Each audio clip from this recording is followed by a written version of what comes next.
How's it going, everyone? This is Nick, back with another Reventure Consulting YouTube cast. Today, I want to talk about a question that I've been receiving a lot lately from real estate investors across the country, and that is regarding New York City. And the question typically is now the right time to buy real estate in New York? Values have come down by quite a bit in certain areas of the city, and a lot of people are thinking maybe now's the time to get in, now's the time to buy. We'll get a COVID vaccination soon, hopefully, and New York will rebound like it always seems to. And what I've been advising those people is to hold off, because the economic turmoil that New York City and its surrounding area is receiving right now is unprecedented. The New York Metro has lost over 1 million jobs in 2020. That's right, over 1 million jobs just in the last 9 to 10 months have vanished. New York City has never dealt with that type of job loss before. So for it to rebound, it's going to have to come back from much further down than it has in the past. And that means that real estate values and the real estate market is going to take longer to recover. If you're looking to buy real estate in New York City, if you're looking to move to New York City, this is information that you need to know. So without further ado, let's get going.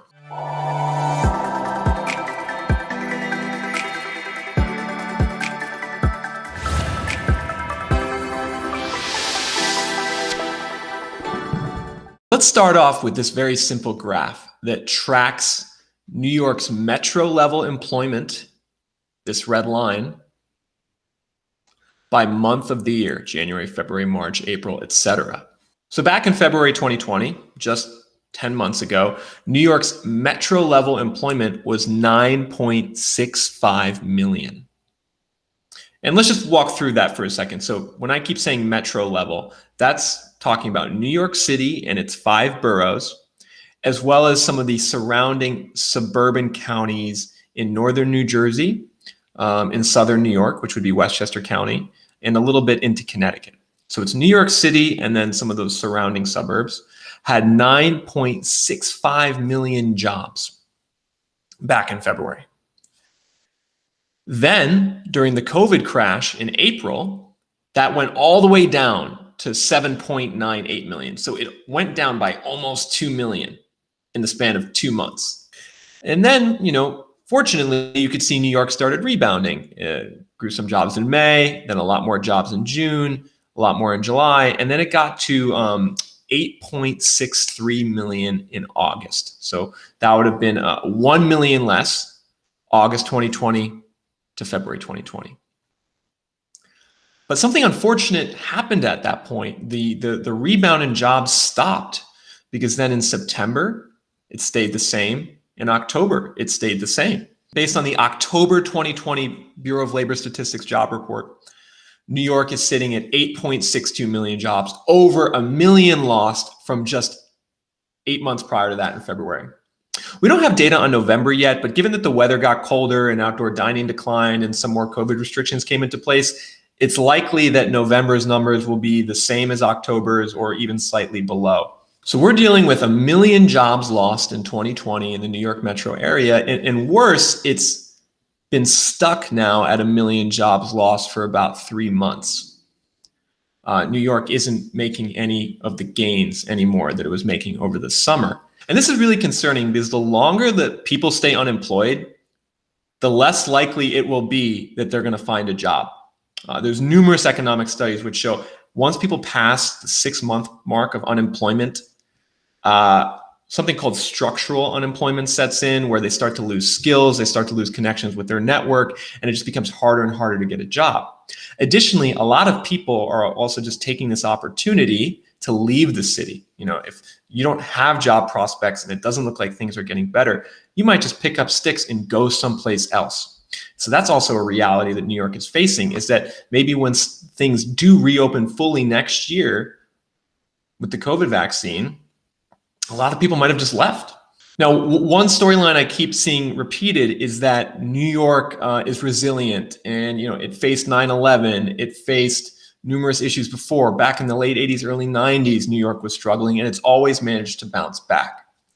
And while I would agree that New York is a resilient city and a resilient place, it has quite simply never seen a situation this bad before in terms of the local economy. So this graph is looking at employment by year. So we could see the 8.62 million job number in New York in 2020.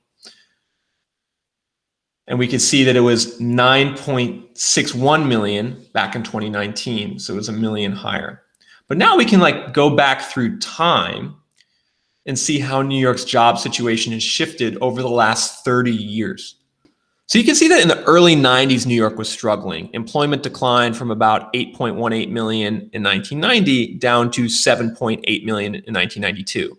So that was a bad time period for New York. They lost about 400,000 jobs in that 2-year period. There was another negative period for New York in the great financial crash of 2008. So jobs went from 9.24 million to 8.88 million. Again, it was about a 400,000 job loss. You can see that these previous two declines were much less significant than the 1 million experienced over the last year. So from an economic standpoint, as resilient as New York is, it has never experienced this type of economic collapse before. We're really in uncharted territory. Now, of course, a lot of that is not New York's fault. A lot of that has to do with COVID. New York got hit really hard by COVID in the beginning, and a lot of other cities around the US have gotten hit hard by COVID. A lot of other cities are struggling economically. It's not just New York. However, New York is struggling way more than anywhere else. So when you look at nominal job losses, New York has lost over 1 million. No other area in the country is even close in terms of losing that many jobs. This graph looks at the job losses in 2020 by metro area. So you can see New York is here right at the top at -1 million. That's the most jobs lost of any metro area. LA is number 2 at 580,000 jobs lost. If you go all the way down to number 10, you see Orlando at 147,000 jobs lost. So New York at number 1 has lost almost 10 times more jobs than the city that's lost the 10th most jobs. The average metro in the US has lost about 113,000 jobs. So by orders of magnitude, New York's economy has just gotten hit much harder than anywhere else in the country. The other concerning thing is how uniformly distributed these job losses are around the New York metro area. It's not as if that only Manhattan, the area, let's say, with the most tourist demand and the areas that got hit hardest by COVID, it's not as if only Manhattan is suffering. All the areas in the New York metro are suffering significantly as well. So this map looks at every county in the New York metro area. And then the color coding indicates how many jobs were lost relative to the rest of the county. So the redder the county looks, the more job losses. And let's just go right to Manhattan. So Manhattan through June of this year lost 19% of its jobs year over year. That leads the way in the New York metro, but it's pretty similar, let's say, to the 17% of jobs lost in Nassau County and Long Island, or the 16% of jobs lost in Suffolk County, or the 18% of jobs lost in Monmouth County, New Jersey, or the 17% of jobs lost in Westchester County. So we could see that the job losses across the area are really uniformly distributed. And that makes you think that, all right, this isn't just a New York City only phenomenon, that there's something going on more broadly in the New York metro area. And that's a bad thing, because it would almost be better if you saw that Manhattan, let's say, had 25 or 30% job losses. It was just way higher than everywhere else, because it would be easier then to believe a story that once the vaccine comes in 2021 and tourism increases and nightlife increases, that, oh, well, that will just come down. But the fact that the job losses are so uniformly distributed around the area shows that there's just real structural weakness in the economy around the New York metro. And that even with the vaccine and even with things coming back in 2021, we're not going to just see this huge shift up. Let's stop and link this back to real estate for a second. The New York metro area has lost 1 million jobs. If you're looking at buying an apartment building or a condo or a house in the area, what do you think that means about the demand for that housing? If you're losing 1 million jobs, some of which people are out of work and unemployed, some of which people have just left the city entirely, you're just creating a large vacancy and a large reduction in the demand for real estate in the area. So in terms of investing in real estate in New York right now, I don't know how anyone could feel confident doing that with these numbers. If you enjoyed the data in this video and want to learn more about US demographics and real estate, please leave me a like, leave a comment, subscribe. Let me know if there's any topics you'd like me to cover in future videos. Until then, this is Nick from Reventure Consulting, signing off.